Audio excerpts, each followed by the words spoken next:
Seattle, Washington.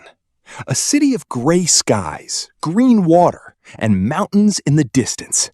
A city of coffee shops on every corner, rain that never quite stops, and a waterfront that stretches farther than you expect. From the outside, it looks modest.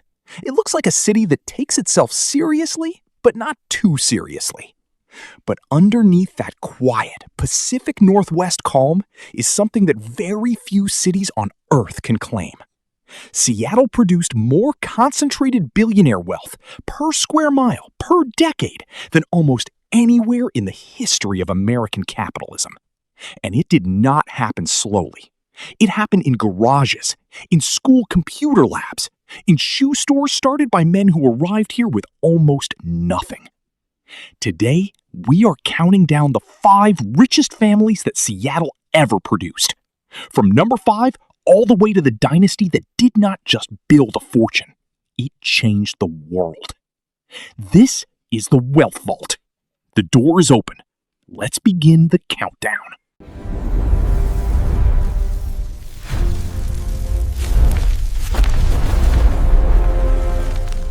At number 5, we begin with a story that starts not in Seattle, but 60 miles south of the Arctic Circle, in the small Swedish town of Alvik nedre Luleå.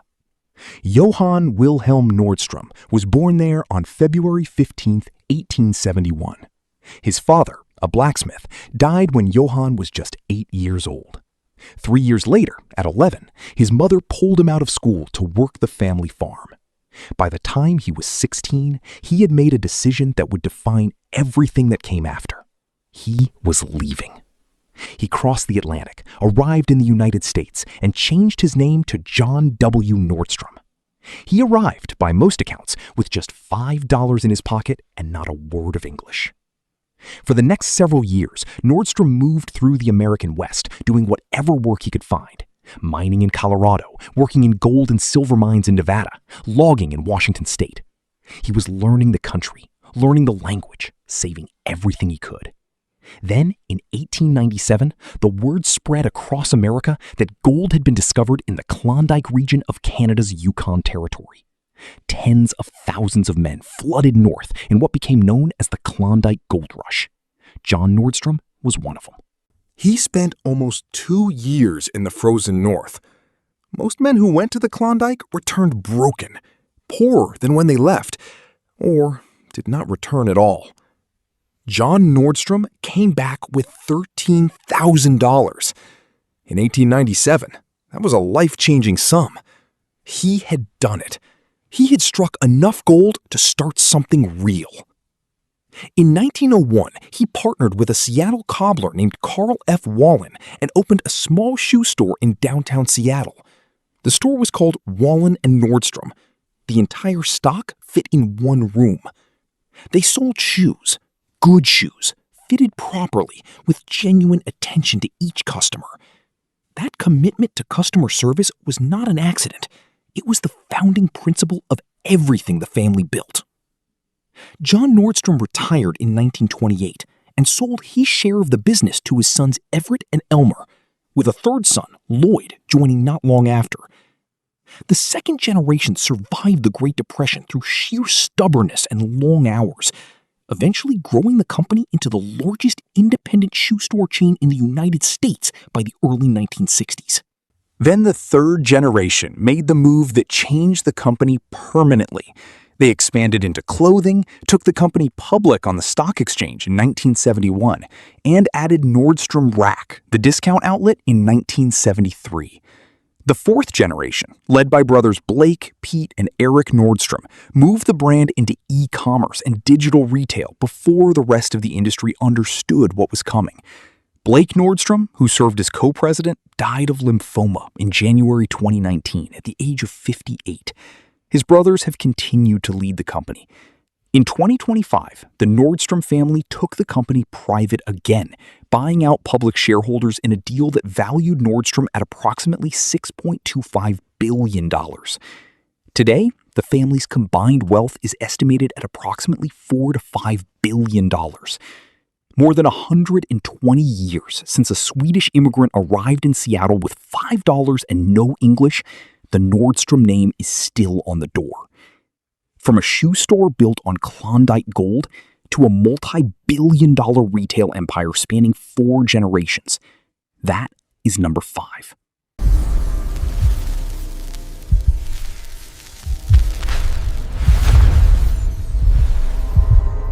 At number 4, we have a family whose fortune began with one of the most significant friendships in the history of technology. Paul Gardner Allen was born in Seattle on January 21, 1953, the son of a University of Washington Library associate director and a school teacher. He was a quiet, brilliant, voraciously curious boy who read everything he could reach.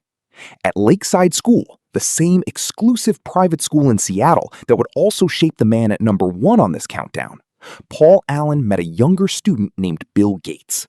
The two bonded immediately over their obsession with computers. At a time when computers the size of a room were only accessible to universities and corporations. They were teenagers. They did not care. They found a way in. In 1975, Allen and Gates co-founded Microsoft in Albuquerque, New Mexico. Not yet in Seattle, but Seattle was always the home they returned to. Allen's role at Microsoft was as the technical visionary. It was Paul Allen who spotted the magazine article about the Altair 8800 microcomputer in December 1974 that convinced him the personal computer revolution was arriving immediately. He ran to Gates and told him they had to move now or miss it. They moved. Allen's years at Microsoft were brilliant, but troubled. In 1982, while still in his 20s, he was diagnosed with Hodgkin lymphoma, a cancer of the lymphatic system. He underwent months of radiation therapy and survived. But during his illness, he overheard Gates and another Microsoft executive discussing how to dilute his stock options while he was fighting for his life. The conversation was a betrayal that Allen never fully forgave. He resigned from Microsoft in 1983. He retained his Microsoft shares, which would prove to be worth billions. And then, with the wealth those shares generated over the following years, he built something that no other tech billionaire had ever built. Not a second company, not a startup empire, but a completely personal vision of how one person could spend a fortune on the things they genuinely loved. Allen loved music. He loved science. He loved sports. He loved history. He loved the ocean. He loved the human brain. And through his company Vulcan Inc., which he co-founded with his sister Jody Allen in 1986, he pursued every single one of those passions with the full force of his wealth. He bought the Seattle Seahawks NFL team in 1996 for $194 million, saving the franchise from being relocated by its previous owner. He bought the Portland Trail Blazers. He built the Museum of Pop Culture, known as Mopop, in Seattle, a Frank Gehry-designed museum dedicated to rock and roll, science fiction, and popular culture. He founded the Allen Institute for Brain Science in 2003 with a $100 million donation, creating one of the most important neuroscience research organizations in the world. He funded the Allen Telescope Array and the search for extraterrestrial intelligence. He built Stratolaunch, at the time the largest aircraft ever constructed to launch rockets into space. He co-funded the discovery of more undersea shipwrecks than any private individual in history, including the Japanese battleship Musashi. Paul Allen died on October 15, 2018 at the age of 65 from complications of non-Hodgkin lymphoma, a different cancer than the one he had survived decades earlier. He never married, he had no children, he left an estate estimated at $26 billion. His sister Jody Allen became the executor and trustee of everything. The sports teams, Vulcan Inc., the foundations, the art collection estimated at over $1 billion. In his lifetime, Allen gave away more than $2 billion to science, education, arts, wildlife conservation, and community development. The Seahawks are still in the family. The Allen Institute is still producing breakthroughs. The Mopop still stands on the Seattle waterfront. A man who never had children left behind institutions that will outlast all of us. That is number 4.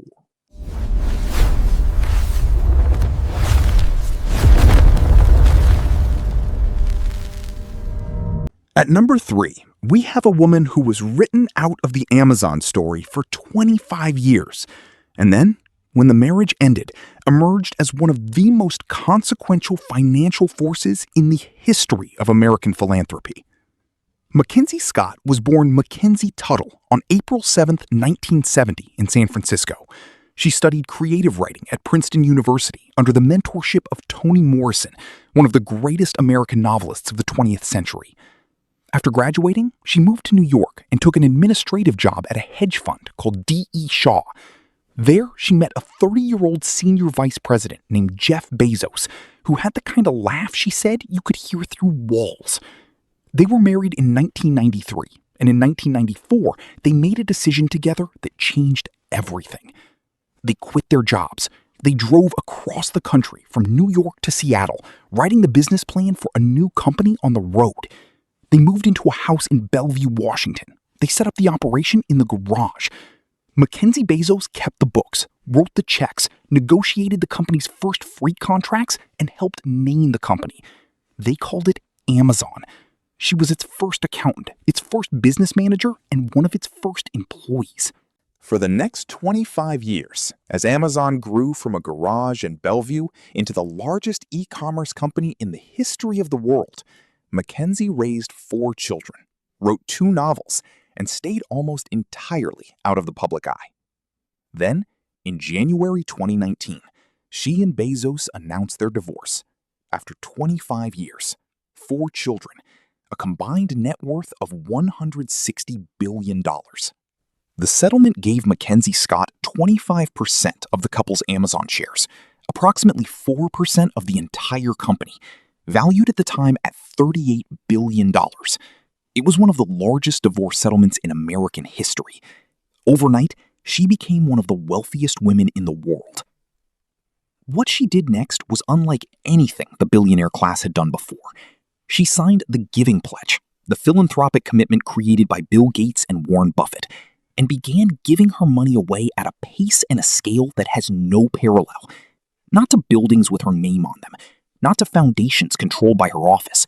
She gave directly in unrestricted gifts to organizations she believed in: food banks, HBCUs, indigenous colleges, LGBTQ organizations, racial equity groups, public health charities, community colleges. By 2025, Mackenzie Scott had given away over $19 billion to more than 2,400 organizations in 6 years. That rate of giving, the speed, the scale, the complete absence of ego attached to it, has no modern equivalent. She does not name buildings after herself. She does not require naming rights. She gives and steps back. Her current net worth, even after $19 billion in donations, stands at approximately $33 to $40 billion, depending on the source. She remains one of Amazon's largest individual shareholders, and she is, by any measure, one of the most remarkable financial stories that Seattle, or any city, has ever produced. A woman who helped build the company that changed retail forever, who was invisible in the story for 25 years, and who, the moment she had full control of her own wealth, chose to spend it on the people the system had left behind. That is number 3.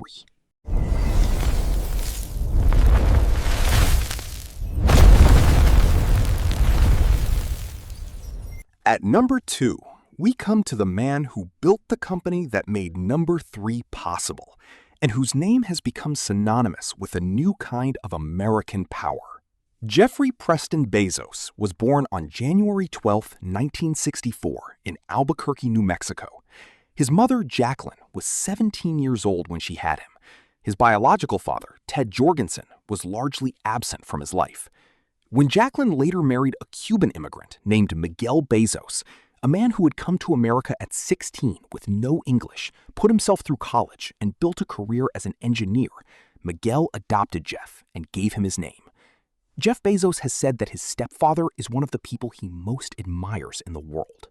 As a child, Bezos showed a mechanical obsession that bordered on compulsive. He dismantled his crib with a screwdriver as a toddler because he wanted to know how it worked. He converted his parents' garage into a laboratory. He graduated summa cum laude from Princeton University in 1986 with degrees in electrical engineering and computer science. then went to work on Wall Street, eventually becoming the youngest senior vice president at D.E. Shaw by the age of 30. Then, in the spring of 1994, he read a statistic that stopped him cold. Internet usage was growing at 2,300% per year.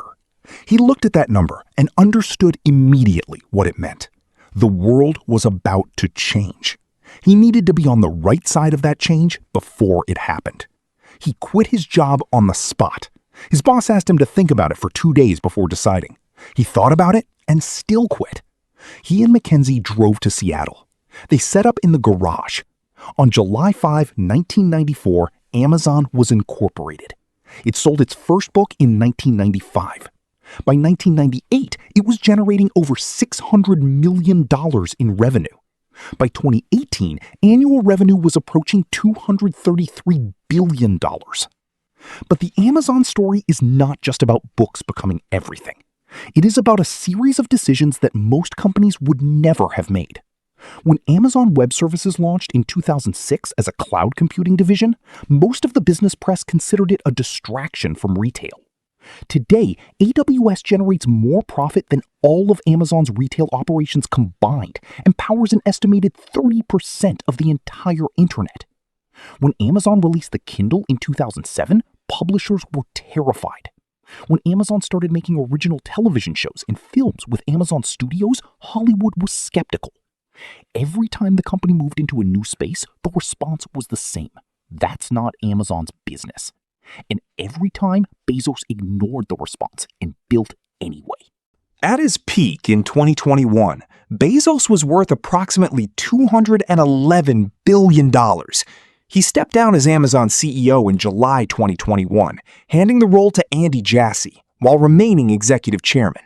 His divorce from Mackenzie Scott in 2019 cost him roughly $38 billion in shares, and still left him as the fourth richest person in the world. He also owns the Washington Post, which he purchased in 2013 for $250 million. He owns Blue Origin, the space company he has been funding since 2000, which has launched astronauts and competed with Elon Musk's SpaceX for defense contracts. His current net worth as of 2025 stands at approximately $239 billion. He has moved his primary residence from Seattle to Miami, but the company he founded in a Bellevue garage remains headquartered in Seattle, employing tens of thousands of people in the city. The man who drove from New York to Seattle with a business plan written on a road trip, who asked his parents to invest their life savings in an online bookstore at a time when most people had never used the internet, and who built the most valuable company in the history of American commerce. That is number 2.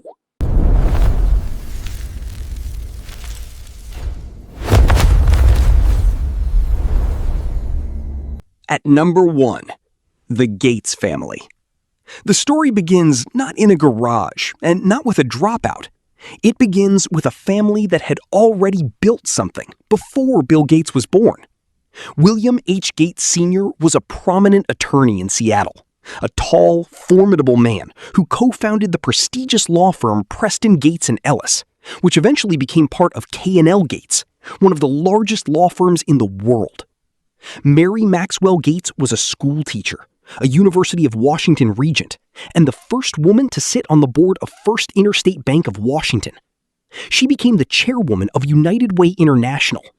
These were serious people, accomplished people, people with standards and expectations that shaped everything their son became. William Henry Gates III was born on October 28, 1955, in Seattle. He was a restless, argumentative, obsessively competitive child who read encyclopedias for pleasure and argued with adults as an equal from a very early age. At 13, his parents enrolled him at Lakeside School, the same elite private school where Paul Allen was already a student. It was at Lakeside that the two boys encountered a computer terminal for the first time through a program the school had set up. Most students used it occasionally. Gates and Allen used it constantly, to the point of breaking into the school's computer time account to get more access. At 15, Gates and Allen had already started their first business, a company called Data, which used a primitive computer program to analyze and report on traffic data for local governments. They made $20,000. At 17, Gates was offered a position helping organize traffic data systems for the city of Seattle. He was still in high school. He went to Harvard in 1973. He did not stay. In 1975, after Allen called him to say that the Altair 8800 microcomputer had appeared on the cover of Popular Electronics and that the personal computer revolution had arrived, Gates dropped out of Harvard and went with his friend to Albuquerque. They founded Microsoft. Gates was 19 years old. What Gates understood that almost no one else did at the time was this. The hardware was not the business. The software was the business. IBM could build the machine. Microsoft would own the code that made the machine run. In 1980, IBM approached Microsoft to provide an operating system for its new personal computer. Gates did not have an operating system. He bought one from a Seattle programmer named Tim Patterson for $50,000, modified it, and licensed it to IBM as MS-DOS. Crucially, and this is the decision that made Microsoft the most valuable company on Earth, he retained the rights to license MS-DOS to any other manufacturer. IBM got what it needed. Microsoft got everything else. By 1987, at age 31, Bill Gates became the youngest self-made billionaire in American history. By 1995, he was the richest person in the world, a title he would hold for 18 of the next 24 years. In 1999, when Microsoft stock reached its peak, his net worth briefly touched $101 billion, making him the first centibillionaire in history. The company he built had, by that point, put its operating system on the vast majority of personal computers used by human beings on Earth. The Windows interface that billions of people navigate every day, the desktop, the files, the icons, is a Gates creation. In 2000, Gates stepped down as CEO of Microsoft and began a transition that would define the second half of his life. Together with his then-wife Melinda, he founded the Bill and Melinda Gates Foundation with a contribution of $16 billion, the largest private charitable foundation in American history.